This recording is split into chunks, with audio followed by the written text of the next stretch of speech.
Hi there, Jayco owners. Today in your 2020 Jayco Redhawk, we're going to be taking a look at and showing you how to install the tire inflation kit. And this is for dual wheels, and this set is going to work for both the driver and passenger side. This hose extension kit's going to be great to take the difficult to access rear wheel inflation valves on your rear tires and bringing them out here to the edge of the hubcap, so that way you have easy access to both the outer and inner tire, so you can make sure that they're topped up. It comes with a nice steel braided hosing to protect it, match your rims, look nice on your vehicle, and also to last a long time. You'll get matching chrome caps for each one, as well as bracketry and all the included fasteners to secure it to your hubcap. Now, I will say you do get all the fasteners and stuff, but you are going to need some kind of specialty tools in order to make this installation. You have to install the brackets using a rivet gun, so make sure you have one, and it needs to be a fairly small rivet gun in order to fit in these tight locations. You're also going to need an angle drill, because a regular drill, you're never going to be able to get in here and drill out those holes. So just make sure that you got those on hand. Other than that, though, it does give you plenty of length of hose. It works with rims from 16 to 19 inches.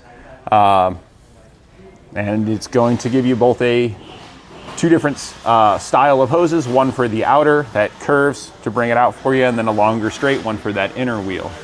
We'll begin our installation by removing one of our hubcaps. Just take your tool and pop it behind it and you can pull it out.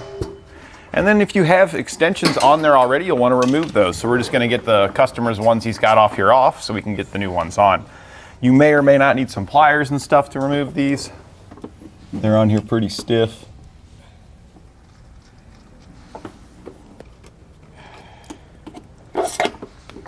And then the plastic piece that's held in here has a little tab on the inside.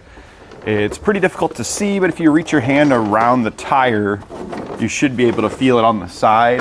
I'm actually going to use a little metal tool to push on it just to make it easier to release. There we go. And that'll just pull off of the extension, and then you can unthread the extension. And then you can thread on your new hose adapter.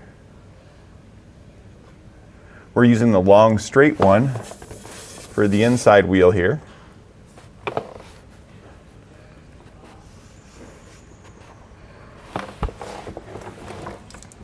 And then the one that has the curve on it there, this will thread onto the outer one. And it's pretty normal for this one to be difficult. To finish this one up, you're probably going to need to use a wrench. It does have a hex on it, just because it's so difficult to turn it at this angle. You're going to use an 11 millimeter. 7/16 would likely also work.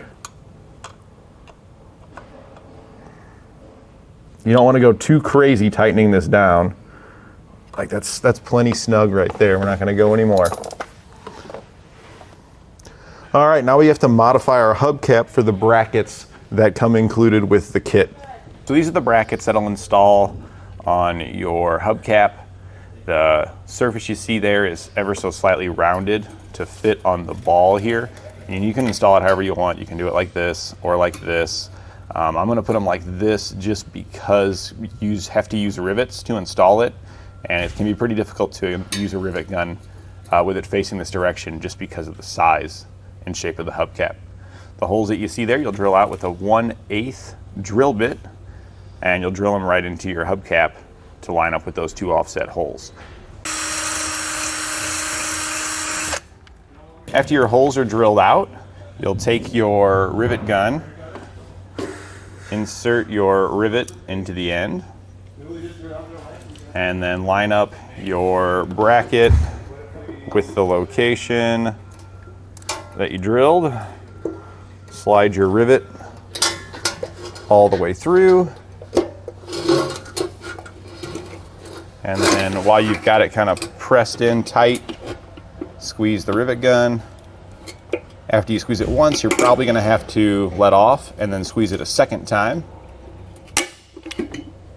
And that'll break the end of the rivet off, smashing the underside down to secure it in place. Now there's 2 per bracket, so we're just going to install the second one. After you get them both mounted and drilled, you can reinstall your hubcap. When determining the location where you want to put those, I usually also check with my hoses here. I found that you don't usually want to put it right on the holes where they come through. You kind of want to offset it a little bit and then roughly just do it opposite of one another. So you see here, if you take your hose and you try to put it in this location, it's going to have a really weird angle, so you can kind of put it in that location or in this location. Same with this hose, so it kind of works best if you do it in between them. But after you got them mounted up, we can just reinstall this. So we're just going to take our assembly here. Let's see how we're going to put it through. I think we'll do it like this. Slide your hoses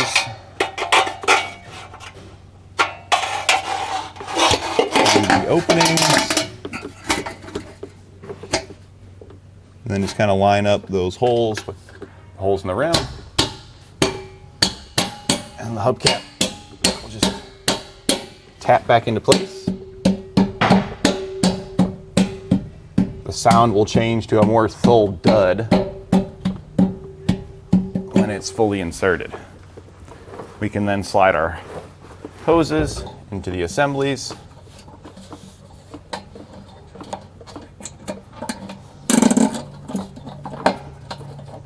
And you can see why we kind of wanted to put these towards the edge here to make up for the length of that hose.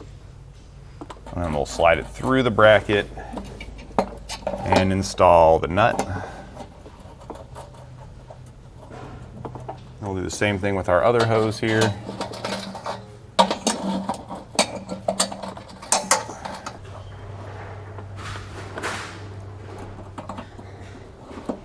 Make sure you get it fully snug down.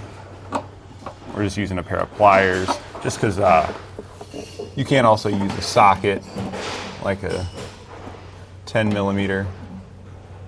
I found that it's just easier just to use these, just to snug it up. We don't need to be crazy tight with it. And then you can install your caps. Now the caps you might want to hold off on just for a second, because after installing our hose whips here, one of the things that has likely happened is in the process of removing your old hose whips and installing these new ones, you probably let some air out. So we are going to go grab our air hose and we're going to top up all the wheels. So now we're just going to air it up. We're going to be using one from Bulldog winch here. This one, I do like this one for motorhomes because it goes up to 150 PSI in its reading. It's nice digital big display, so it's easy to see.